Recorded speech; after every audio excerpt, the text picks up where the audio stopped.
इसे मेरी जेब में राइट है, इस्तेन इस्तेन इस्तेन इस्तेन मेरी जेब में क्या होगा, राइट और पैसे चले जाएंगे, कंपनी को जमा करवा दूंगा और मेरी जेब में क्या आ जाएंगे, शेयर्स। लेकिन शेयर्स कौन से वाले, जिन पे क्या लगी हैं, अब अगर शेयर्स पे रिस्ट्रिक्शन लगी है तो इनको छुपा दें और बार बार देखते रहें देखते रहें देखते रहें देखते रहें देखते रहें देखते रहें देखते रहें देखते रहें देखते रहें देखते रहें और इस इन शेयर्स को बेच दें, नहीं, इस इन शेयर्स को बाहर निकाल लें। अब इस मुआशरे की हवा लगने दें, कोई मसला नहीं, अब शेयर्स को बाहर निकाल लें। अब रिस्ट्रिक्शन क्या हो गई, इस दिन आप कौन से हेड की इनकम निकालेंगे, जिस हेड की इनकम मिसिंग थी, निकालनी रह गई थी, किस हेड की इनकम निकालनी रह गई थी, इनकम फ्रॉम सैलरी। अच्छा, इस सिनेरियो में क्या था जो पिछला हमने सवाल किया था, उसमें देखें ना, इधर आपकी जेब में क्या था, राइट, और इधर आपकी जेब में क्या था, और ये शेयर पहले दिन से ही आपने बाहर रखे हुए थे, क्यों, क्योंकि इनके ऊपर रिस्ट्रिक्शन नहीं थी।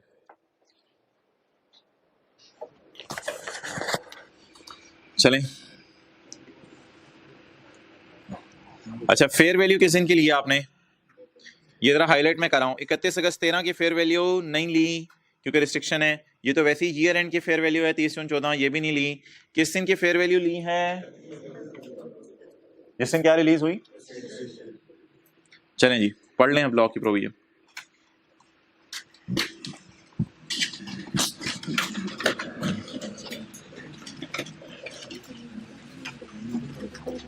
पेज 94.3 का सिर्फ पहला पैरा पढ़ना है मैंने, दूसरा नहीं।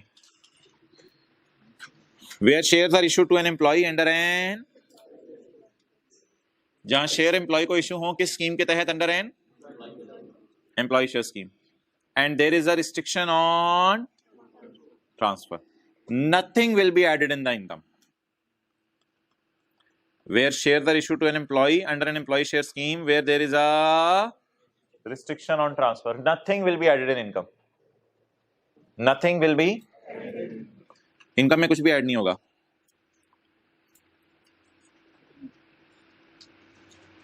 कब तक until the employee has a free right to transfer the, जब तक कि आपके पास फ्री राइट ना आ जाए शेयर को बेचने का, बेच दिए या सिर्फ राइट आया बेचने का, हक मिला आपको आप बेचने का, on getting the free right to transfer, जिस दिन आपको फ्री राइट मिल गया ट्रांसफर करने का, उस दिन आप जेब से बाहर निकाल लें और सैलरी में डालें। सैलरी में तो वही चीज, salary shall include the fair value of the shares at the time the employ has a free right to transfer the shares. Fair value किस दिन की ली है अभी हमने, time the employ has a free right to transfer the share, less cost by employ for shares and cost of right, minus वही करना है, कॉस्ट ऑफ शेयर्स और कॉस्ट ऑफ राइट। क्लियर? अच्छा जी, ये दूसरा बुलेट, ये दूसरा पैरा आज हमने नहीं पढ़ना, ये कल पढ़ेंगे। ओके, वापस आ जाएं।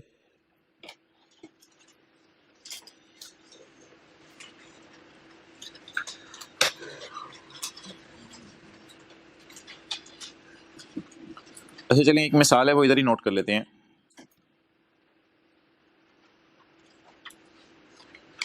सफे के एंड पे जगह यहां नोट कर लें।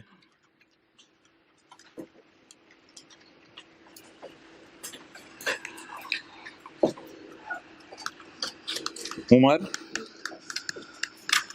purchased rights for rupees 3,000 and sold them for rupees 4,000. Umar purchased rights, कर ली note, Umar purchased rights for rupees 3,000 and sold them for rupees 4,000.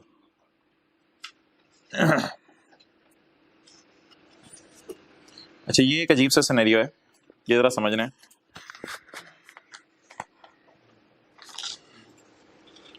Umar साहब हैं, उन्होंने पैसे पकड़े जेब में और पैसे पकड़ के कंपनी के पास गए और कंपनी से क्या जाके खरीद ली, प्री रजिस्ट्रेशन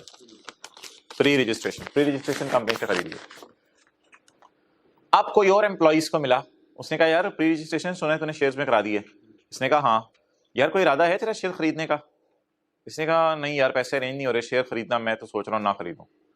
उस एम्प्लॉय ने कहा प्री रजिस्ट्रेशन मुझे बेच दे, भाई दुनिया बहुत आगे जा चुकी है, कागज के टुकड़े भी बिकते हैं। अक्सर आपने सुना होगा प्लॉट अभी है नहीं, प्लॉट की फाइलें बिक रही हैं। तो उस कागज के टुकड़ा बिक गया, कागज का टुकड़ा बिक गया। आपने कहा अच्छा यार तुझे कागज का टुकड़ा चाहिए, चल ठीक है फिर मैं एम्प्लॉय मैं शेयर नहीं खरीदूंगा, तू खरीद ली मेरी जगह। तो कागज का टुकड़ा कितने का लगाता है तू? तो मैंने कहा जी मैंने तो 3000 का खरीदा है, चल तुझे मैं 4000 का बेचता हूँ।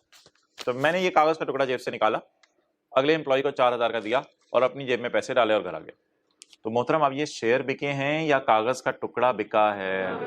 कागज का टुकड़ा बिका है। इसे कहते हैं disposal of right, disposal of right. ये कागज का टुकड़ा भी बिक सकता है। जैसे आप कॉलेज में जाके प्री रजिस्ट्रेशन करवाएं, फिर कोई और स्टूडेंट आपसे कहे यार मैं तो प्री रजिस्ट्रेशन करवाना भूल गया था, आप कहें यार मैं तो इस्लामाबाद जा रहा हूँ, मैं तो वैसे ही लाहौर से जा रहा हूँ, चल ठीक है प्री रजिस्ट्रेशन मेरी तू रख ले और मैं तुझे बेचता हूँ। पता नहीं बिकती है या नहीं, ये कॉलेज वालों को पता होगा। बहरहाल तो प्री रजिस्ट्रेशन आपने बेच दी उसको।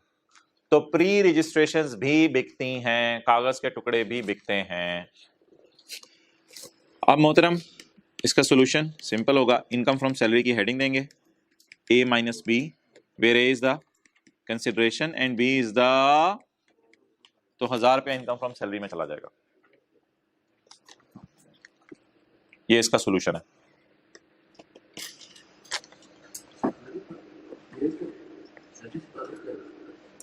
एम्प्लॉयर एम्प्लॉय रिलेशन के जैसे मिल रहे हैं ना। तो मोहतरम में ये कागज का टुकड़ा बेचना, ये भी कहां चला जाएगा? बोले इनकम फ्रॉम सैलरी में। मिला है या बेचा है? बेचा है। मिला था 3000 में, बेचा कितने में? 4000 में।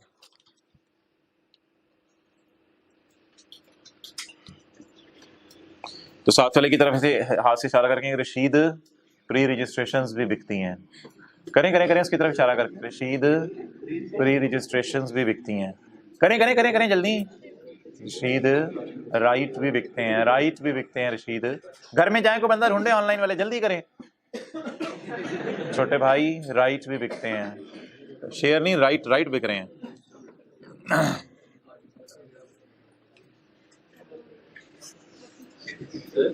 एक मिनट इसके साथ लिख लें सेक्शन 14 का 5, सेक्शन 14 का 5। एक मिनट में ये पढ़ा लेने तो फिर मैं सवाल लेता हूँ। जी मोहतरम 14 का 5 पढ़ लें। अजीब दुनिया आ गई है रशीद, प्री रजिस्ट्रेशंस भी बिकती हैं। Where in a tax year an employ disposes of a pre registration. Pre registration ही बेच दे, इसका नाम राइट भी होता है ऑप्शन भी होता है। प्री रजिस्ट्रेशन, इसको ब्रैकेट में ले लेना, ये तो तमहीद बांध रहा है ना। प्री रजिस्ट्रेशन किस चीज की थी? To car share under an employ share scheme. इसको छोड़ के पढ़ें। Where an employ disposes of a right, the amount chargeable under the head salary shall include the amount of any gain as calculated below.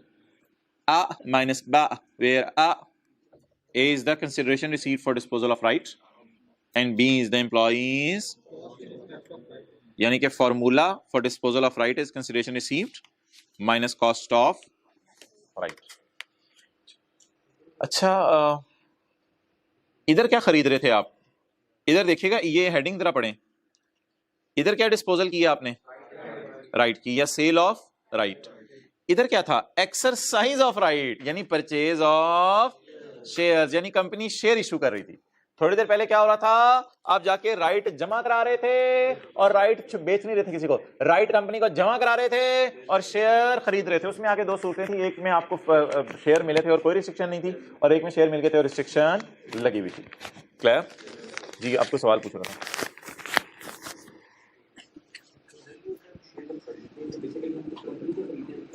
जी बिल्कुल। Okay चलिए जी, आज का आखिरी concept question 2 को मुकम्मल करना है बस।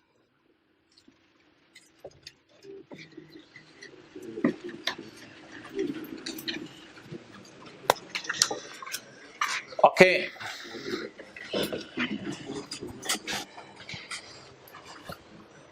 ये एग्जाम्पल 2 में अगर मैं वापस आऊं तो मुझे बताएं, मेरी जेब में इस दिन क्या है? राइट, कागज का टुकड़ा, कागज का टुकड़ा, टुकड़ा टुकड़ा टुकड़ा टुकड़ा टुकड़ा टुकड़ा टुकड़ा टुकड़ा टुकड़ा टुकड़ा टुकड़ा टुकड़ा। इस दिन तक कागज का टुकड़ा है मेरी जेब में। इस दिन कागज का टुकड़ा जमा करवा के बेचूंगा नहीं, बेचूंगा नहीं, बेचूंगा नहीं, बेचूंगा नहीं, बेचूंगा नहीं, बेचूंगा नहीं, बेचूंगा नहीं, कागज का टुकड़ा जमा करवा के क्या खरीद लूंगा? शेयर, और ऊपर ऊपर ही रखूंगा शेयर्स। तो ये हमारी कौन सी एग्जांपल चल रही थी कल की? क्वेश्चन नंबर 2 चल रहा था। ओके, तो 20 अगस्त 13 को मेरी जेब में क्या था? परचेज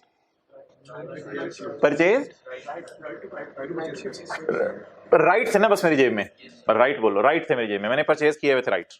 अच्छा, 20 अगस्त 13 को मेरी जेब में राइट थे, 25 जून 15 को मेरी जेब में क्या है? मैंने राइट जमा करवा के, राइट एक्सरसाइज करके, शेयर पर राइट एक्सरसाइज करके शेयर पर चेज कर लिए। ये किस दिन की बात है जी? 25 जून 15। उसके बाद क्या हुआ? All of the shares are sold on 25 June 16 for ₹430 per share. All of the shares are sold on 25 June 16 for ₹25 जून 16 को मैंने सारे के सारे शेयर बेच दिए। कितने के जी? 430 पर शेयर्स के। तो बता दें जी 25 जून 16 को अगर मैं यहां खड़ा हूं तो मेरी जेब में शेयर हैं या अब शेयर्स भी नहीं है? अब शेयर्स भी मैंने बेच दिए, मेरी जेब में पैसे आ गए हैं। तो शेयर्स बेचना तो कैपिटल गेन के चैप्टर में जाएगा, तो अब हम शेयर्स बेचने लगे हैं। वो शेयर्स का मिलना सैलरी में गया था, मिलना सैलरी में गया था। ही परचेज शेयर्स का मिलना सैलरी में गया था। वो शेयर जो बाजार में 370 का था, हमें एम्प्लॉयर एम्प्लॉय रिलेशन के जैसे 334 में मिल गया था। तो शेयर्स का मिलना सैलरी में गया था। अब शेयर्स बेचने लगे हैं, बेचना कैपिटल गेन में जाएगा।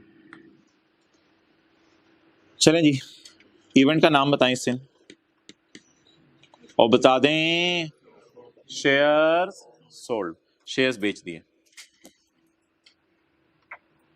ये ईयर एंड कौन सा है? 30 जून 16, और मैंने किस दिन शेयर बेचे हैं? 25 जून 16 को। इवेंट का नाम मेरे पास जगह नहीं है, इसलिए मैं यहां से कैलकुलेशन शुरू करने लगा।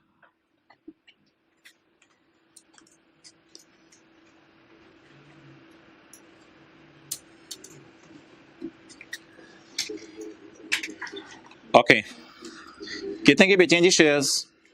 और मैं डियर बता दें कितने के बेचे हैं shares? 430 per share. Income from capital gain, consideration minus cost. अच्छा जी, कंसिडरेशन क्वांटिटी बताएं कितने बेचे हैं? और यार देख लेना, ऊपर से 5000 शेयर ही हैं, तो कितने शेयर्स बेचे हैं मैं पूछ रहा हूं? 5000। कितने रुपए के एतबार से? तो 5000 ज़रब 430 रुपीज इन 1000 में करवा दें, 2150। क्लियर? आगे आपने जरा अटेंटिव रहना, आगे आपने अटेंटिव रहना। अच्छा यार, ये जो कॉस्ट है ना, ये तीन चीजों का सम करके निकलेगी, ए बी सी, तीन चीजों का सम करके निकलेगी। Cost of share, cost of right, cost of right और इनकम फ्रॉम सैलरी। ये अजीब सी चीज है, cost of share, cost of right और income from salary. What is the cost of shares? जल्दी बता दें। 1670। What is the cost of right? 2। What is cost of shares? What is cost of right? 2। What is income from salary?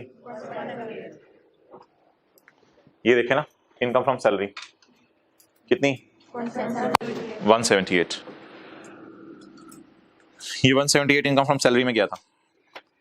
178। इन तीनों को डब्बे में लें, इन तीनों को जमा करें। हाँ जी, 1850। अब आप 2150 में से 1850 माइनस करें और जवाब बता दें जी क्या आ रहा है? 300। It is income from capital gain. चलें जी, नोट कर लें। यार असल में ना एक बात जरा देखिएगा, बड़ी मुश्किल सी कैलकुलेशन आपको लग रही है कि तीन चीजों को जमा करना है, cost of share, cost of right और एक तो अजीब सी चीज है इनकम फ्रॉम लेकिन लॉ मेकर की लॉजिक देखें पीछे क्या है। इधर और यार देख लें, ऊपर आए हुए हैं तो लॉ मेकर की लॉजिक देखें क्या है। लॉ मेकर पता क्या कर रहा है, असल में इस दिन की फेयर मार्केट वैल्यू आपको कॉस्ट एज्यूम करा रहा है। असल में वो ये जो 1850 फेयर वैल्यू है ना पिछली वाली, इसी 1850 को इधर लिखवा रहा है, लेकिन बहुत घुमा फिरा के कान को ऐसे उल्टा नहीं पकड़ा जा, ऐसे उल्टा पकड़ रहा है कान को, बहुत मुश्किल तरीके से इसने कान को पकड़ा। लेकिन आज आके बात तो वही हुई ना, क्या थी फेयर वैल्यू जिस दिन मिले थे, और आज की फेयर वैल्यू क्या है 2150 में से उस दिन की फेयर वैल्यू माइनस करते हैं गेन निकल सकता है।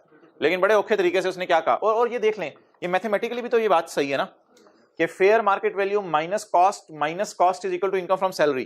तो मैथमेटिकली सोचें 178 + 2 + 1670 इज इक्वल टू, तो यही तीनों फिगर्स पकड़ लिया ना इसने, 1670 पकड़ी है, 2 पकड़ी है और 178 पकड़ी है। तो कैलकुलेटर से पूछने की जरूरत नहीं, ऑब्वियसली जवाब क्या है 180। तो चाहता क्या था असल में, बैकएंड पे थीम क्या उसके जहन में कि आज की फेयर वैल्यू में से उस दिन की फेयर वैल्यू माइनस कर दो, बाकी आपका गेन आ जाएगा। लेकिन किस मुश्किल तरीके से उसने कहा कि while calculating capital gain you will calculate cost as follows, where the cost is cost of share, cost of right and income from salary। आ जाके खोती थोड़ी अजीब सा मुहावरा, आ जाके वहीं पे खड़े हैं 1850। तो आप ऐसा करें ना, आप ये स्टार इसको लगा लें ताकि आपको याद रहे कि ये बात इसके बराबर आया करेगी, स्टार स्टार। अवॉइड होगी ना डबल, बस उस इस दिन की फेयर वैल्यू में से उस दिन की फेयर वैल्यू माइनस कर दी।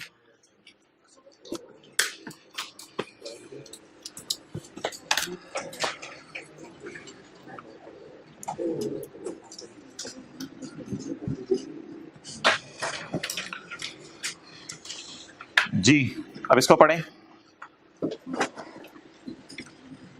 नोट कर लिया, पूरी तस्वीर भी खींचनी है, किसी ने खींच लें, ये क्वेश्चन 2 का सलूशन है।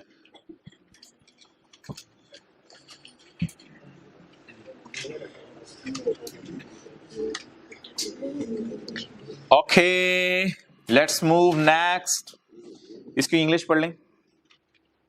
अब हमने शेयर बेचे हैं ना, हमने क्या बेचे हैं, शेयर्स बेचे हैं। तो शेयर्स का बेचना कहां जाएगा, बोले इनकम फ्रॉम कैपिटल गेन में।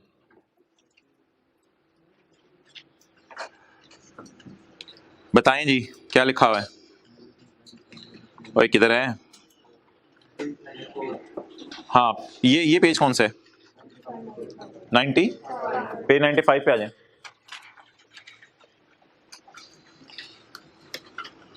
The cost of the share shall be sum of, the cost of share shall be the consideration given by employee for shares कितनी थी 1670, the consideration given by employee for grant of right 2 थी, and the amount chargeable under the head salary 178 थी, और total कितना आ गया था 1850। तो cost shall be sum of, बोले cost shall be sum of the cost of shares, ओहो काफी मुश्किल इंग्लिश है ना, हम cost of share बोल रहे हैं, वो क्या बोल रहा है consideration given for shares, और हम बोल रहे हैं cost of right, वो क्या बोल रहे हैं consideration given for grant of right, और हम बोल रहे हैं income from salary, वो क्या बोल रहे हैं। So it is how you will calculate the cost of shares which are disposed of under employee share scheme। employee share scheme के तहत जो शेयर्स बिके उनकी कॉस्ट ऐसे निकलेगी जी,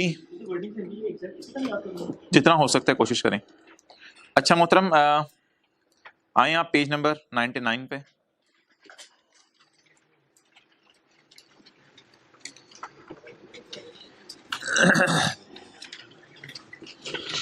यार ये एम्प्लॉय शेयर स्कीम की समरी सी है कुछ, ठीक है, कौन सा पेज है 100, पेज नंबर 100। इस पे सिनेरियो 1 थोड़ा इधर फटाफटा नजर आ रहा है, आपकी बुक पे सही है। अच्छा इधर देखें ऊपर, एक सिनेरियो आपको याद है हमने ये पढ़ा है आज, परचेज्ड राइट, परचेज्ड, और उसके बाद हमने क्या पढ़ा है, ये वो याद है, छोटी सी एग्जांपल उमर वाली नोट की है। तो राइट खरीदना फिर राइट बेचना, ये राइट बेचना किस हेड में जाएगा, इनकम फ्रॉम, ये मैं लिखना यहां भूल गया, इनकम फ्रॉम सैलरी में, A minus B, sold right consideration minus cost, ये इनकम फ्रॉम सैलरी में जाएगा। क्लियर। अच्छा एक और सिनेरियो आज पढ़ा है, वो क्या पढ़ा है, वो ना एग्जाम्पल 2 वाला है, एग्जाम्पल 2 जो पिछले सफे पे किया हमने। उसमें फर्ज करें किसी साल में मैंने राइट खरीदा, क्या खरीदा, राइट खरीदा, क्या खरीदा, राइट खरीदा, मेरी जेब में क्या है, राइट।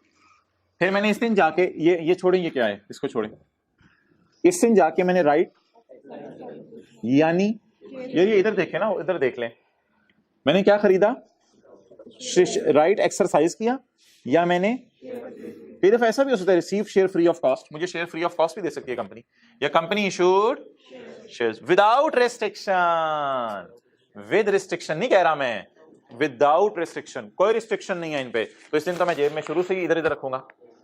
और सैलरी में गेन जाएगा ना, सैलरी में कैसे गेन जाएगा, fair market value of shares minus cost of share minus cost of right is equal to income from salary, clear. और उसके बाद मैंने इतना अरसा अपने पास रखे शेयर्स, और इतना अरसा अपने पास रख के मैंने शेयर्स बेच दिए। अब शेयर्स बेच दिए तो कौन सी इनकम आएगी, इनकम फ्रॉम, कैसे, कंसिडरेशन माइनस वेयर कॉस्ट